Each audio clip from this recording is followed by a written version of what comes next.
Grand Rising and Rising, my people. Happy Monday. Happy Monday, happy Monday, happy Monday. Yes, yes. I am so happy on this November 3rd, the first no Monday of this month. God has blessed us for the 11th month to get being a blessed, wake up, even though all type of stuff going on. What we say, we walk by faith and not by sight. So welcome all to Mother Talk with Minister Roslyn M. Ogburn. Thank you, everyone, this morning. So, it's the day before election, so there's a lot going on. So this is a pre-recorded broadcast because I had to jump the timing because, of course, I have a lot to do today. You guys know, because we getting it in with our candidates. We getting it in to make sure we making sure folks know what this day is about, why we got to get engaged, and what we need to do tomorrow. All right. But first and foremost, thank you once again for joining us today. And we just want to just give honor and credit to where honor and credit due our God who woke up just this morning. All right, man. Giving all praise, all honor, and all credit due to him. Okay. So we definitely had to acknowledge and give credit to him, but also on our motivating Mondays, always have the focus. I wake up early, set my own mindset, focus on my grounding, my prayer, my stretching, my exercise, what brings me together. Y'all already know, and my coffee, and my coffee. But we are spiritual beings having a physical experience. So in our spirituality, we must ground ourselves. Last week, we was push, pray until something happens, right? Along with prayer, you got to put action. So remember that faith without works is dead. You must apply the two. But today, the Lord gave me the focusing on our joy because the joy of the Lord is our strength. So we don't maintain our joy. Come on. Because the joy is also connected to our hope. Come on. Because without hope, it is impossible to maintain your faith. Because, see, without faith, it is impossible to please God. Now, remember, ladies and gentlemen, we are supposed to be pleasing God, not the people we see. Yes, we want to make sure they're happy with us. But if I please my God, I'm actually putting everything else in the planet and in this world aligned with me because I'm putting him first. So everything else will fall in line. So focus for the day. The word of the day is joy because the joy of the Lord is your strength. But also with joy, you must maintain that hope. Hey, so I have to bring my niece, Hey Lynn. She said it maybe it was 7. We're in the background. I mean, driving and she's in the back seat. She's like, Auntie, if you don't have hope, you have nothing. That stuck to me like a brick. So I just want to say this morning, maintain your joy because the joy of the Lord is your strength. But along with it, keep hope because it maintains and keeps focus with your faith. All right. Y'all know I had to go there and give you some spiritual nuggets to keep you for this day. It is Monday, Motivate Monday. You need something to keep you all through the week. Come on now, because we stay connected to him, not just Sunday, but every single day. All right. Okay, but I also have to give credit and accolades to our evangelist from Greater Manette Baptist Church, Evangelist Point Dexter, Irma Point Dexter. She has been an amazing tool that God has used for our prayer calls in the morning. I believe we're on year 7, along with Deacon Dwayne Goldman. We just want to just give God thanks for them too, for their faithfulness, for being on the prayer calls every morning. They have a pre-call and then the one that starts at 7, making sure that whatever individuals that you have in the hospital that's in recovery or just need a place to lay some burdens down and knowing that the Lord will pick them up. Come on. She has made that space and that opportunity. So we just say thank you and thank you for our pastor, Ryan P. Johnson, for that opportunity to make sure that the saints do what we were commanded to do at all times. Ladies and gentlemen, pray. All righty. And while we praying on these elections, boom, boom, boom, that part, right? So tomorrow is November 4th, our general elections, which we have our candidates for our mayoral, right, city council, police commissioner, and our Detroit City Advisory Council members as well. Now, where this is just a little bit different, I do want to say is that at the last minute, we do have some new candidates for the right ends positions for police commissioners, but then also for the community advisory council members as well. And so you got to stay tuned for that. I was notified that one of my good friends, one of my brothers, helped with me throughout even our campaigns, and then previously working with Michigan United.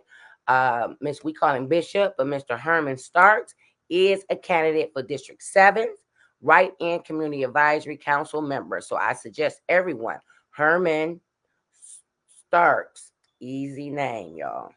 Herman Starks for the advisory council for District 7. And I know that there are other candidates that have put their names out as well. I think former police commissioner William Davis sent me over. I think Theo Broughton.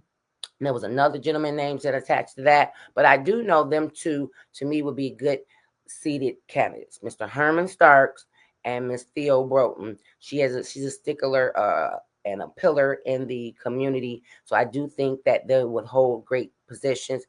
I believe that as the electoral, that they do get 2 to 3 seats, and then you appoint the other 2. Like I said, as we move forward, we want to make sure the residents are aware of these roles, because they really are crucial, because they work with city council to be able to come to the community and see what these issues are, and then bring them back to council to make council move on them, right? We actually, in District 7 was the first district to have theirs assigned to put in position, but they was not as effective as we wanted them to be. So as we move forward, we hope we expand, we get unified, and actually do the work that we need to be done, especially that District 4 under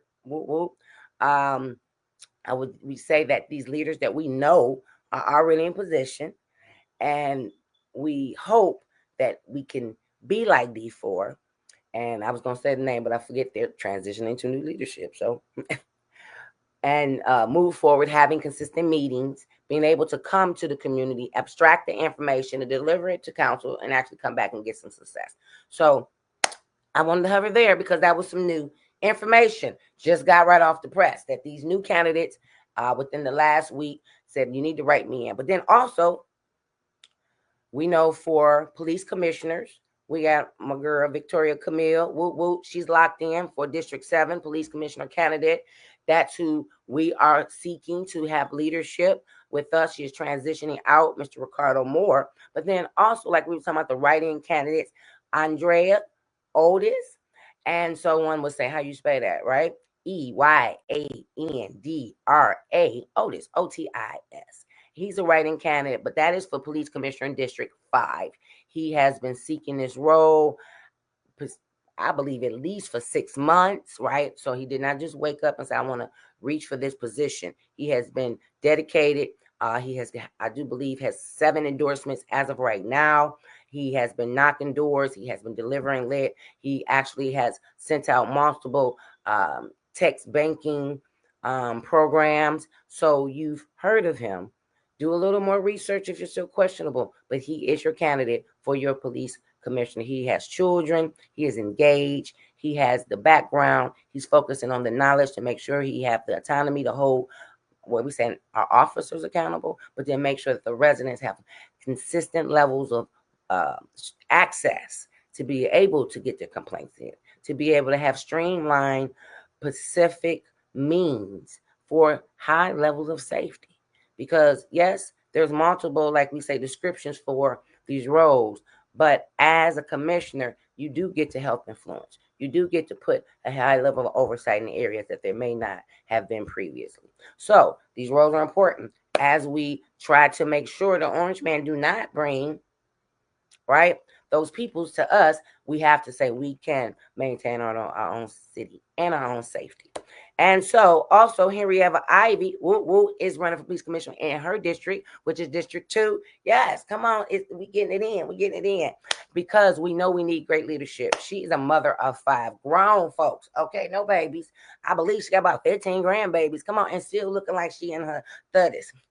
But committed, dedicated, has worked in actually at the state legislators' offices and Department of Precinct Delegate as well with Mr. Otis and myself, but committed to say, I want to work for the community. I want to move forward to make sure my community, my neighborhoods are safe. And they have ones that like we say, have children and is looking beyond the current moment. But to be able to have like we say, the fortitude to see beyond where we're at and also focus to stabilize, like we said, where we know we want to go. So I had to hover there. But last but not, like I say, not last, but you see, I gotta go there. Hey, I got my shirt on. Let me drop all my banners off so you can see my shirt, y'all. Woo woo. I gotta let y'all know. See, I got my Denzel shirt. They said, what the other one? I gotta take one of these other ones off. But yes, I got my Denzel McCampbell shirt on. He is my candidate for City Council District 7. Fred Durhall was my councilman previously. I love me some Fred. I loved my councilman. I was thankful for where he was doing. I was looking forward for where he was reaching towards the future and moving and expanding for our district, but he left us. He wanted to run for mayor.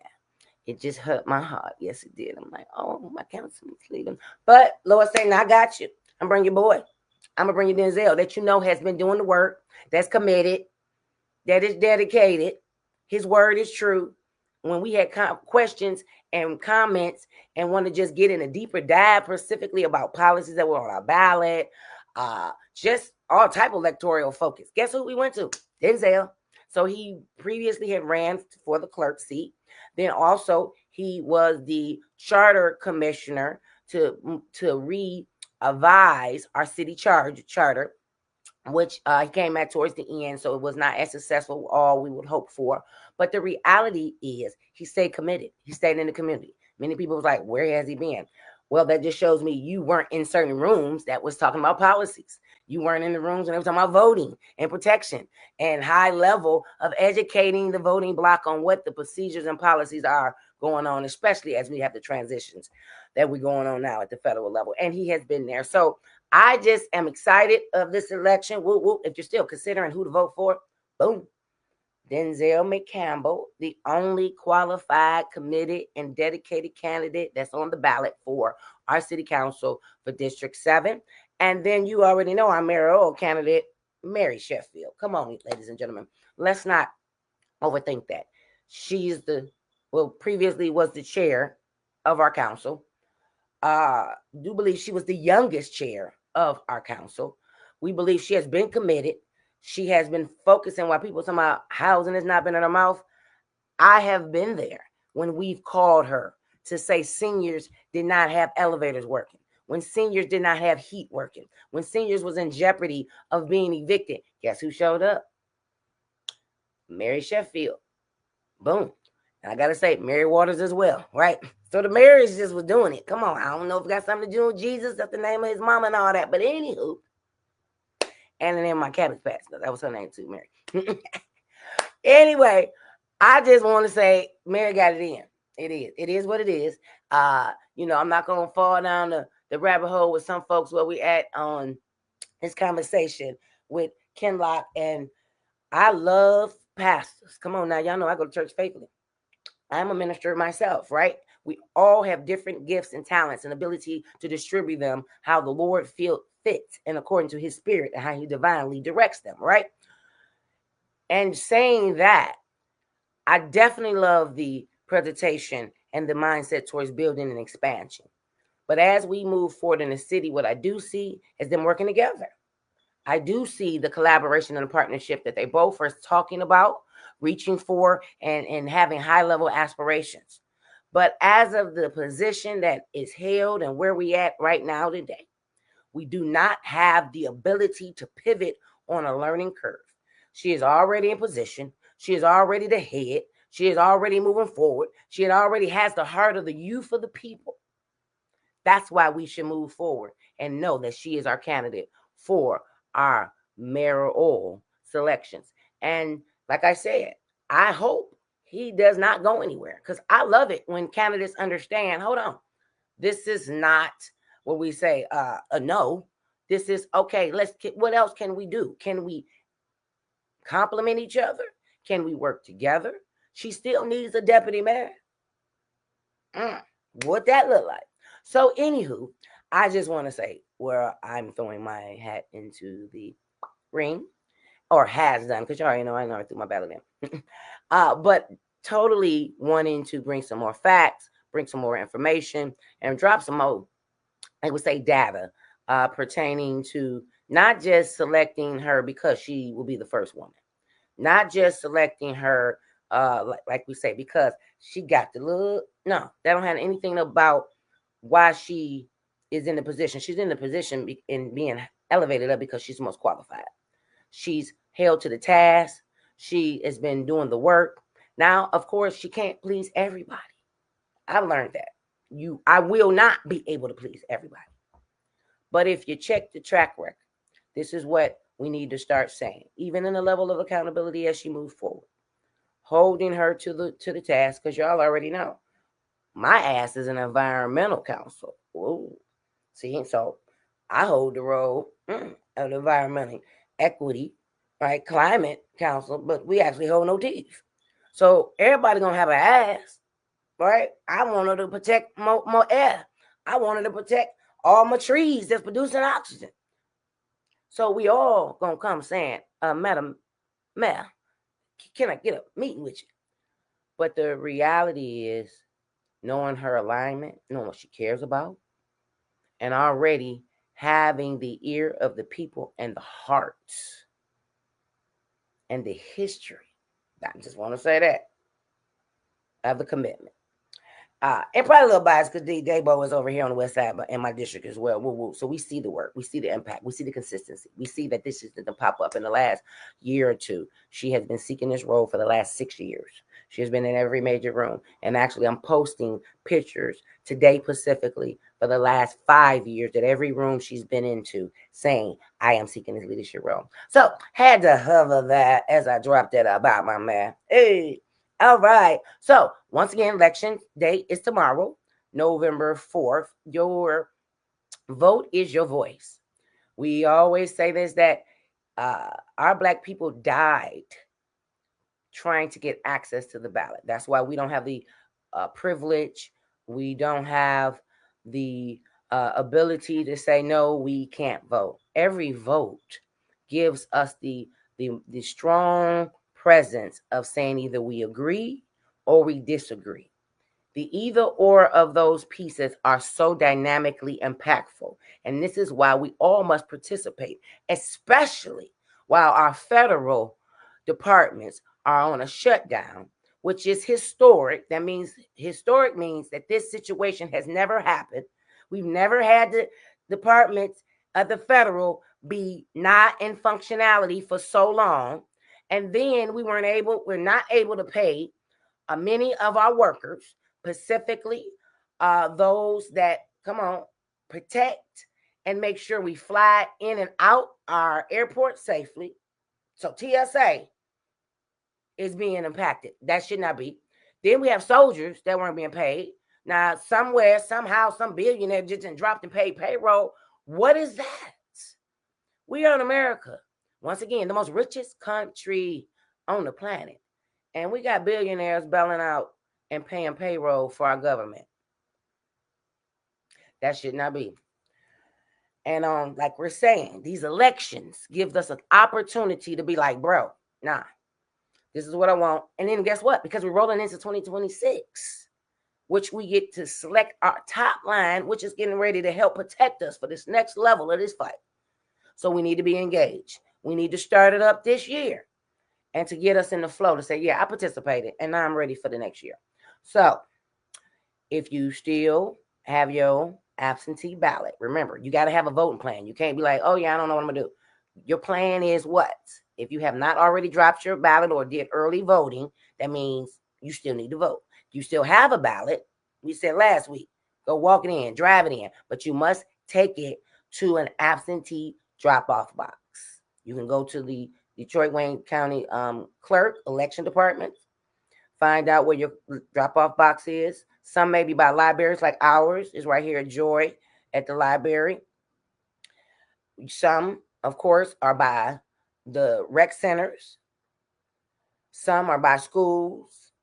So just pay attention, because they look like mailboxes, but they're not. They say election drop boxes. But then also you can take them to the Wayne County Clerk office, election departments, right there on Grand Boulevard. between second and third. I think I said that right. Or was it first and cast? I said that right. Second and third. So bottom line, big old sign. You can't miss it. And here we go. Why am I walking through this as well? Because those that are disabled, this is what I wanted to put in it. I forgot last week. Those that are disabled, you don't have to go in. You can pull up, let them know you're disabled. Someone will come out, like you're saying, from the site. If of course you got the box, you can just drop it on in. But on election day, if you are disabled and have any impediments or non-ability to be able to drop your ballot, they will assist you. That's something I don't think we've been expressing as much as we should. Those that are disabled, how are we assuring they have access to the ballot? So open your mouths, ladies and gentlemen. Like we say, closed mouths don't get fed. So you must let them know, I am disabled and I will have a problem or of accessibility or mobility, and someone will give you assistance. So once again, if you got the absentee ballot, you got to take it to the drop box.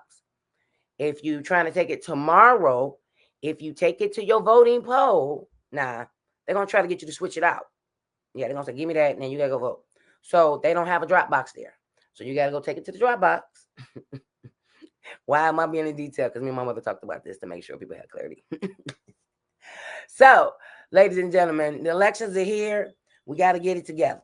All righty. We only got a few more minutes because, y'all, I definitely had some stuff going on. And we wanted to make sure we had this full access and this time to be able to have this conversation, and definitely making sure that we're engaged and getting on board. So we thank you all for joining. Once again, elections is here.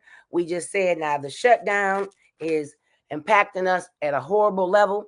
And what we want to make sure is everybody has access to resources and information pertaining to food, and making sure you keep, like, your baby is full. Now, this is what we can't do and fall into fear. When we talk about the faith, we walk by faith and not by sight. And we realize that this shutdown is impacting many people.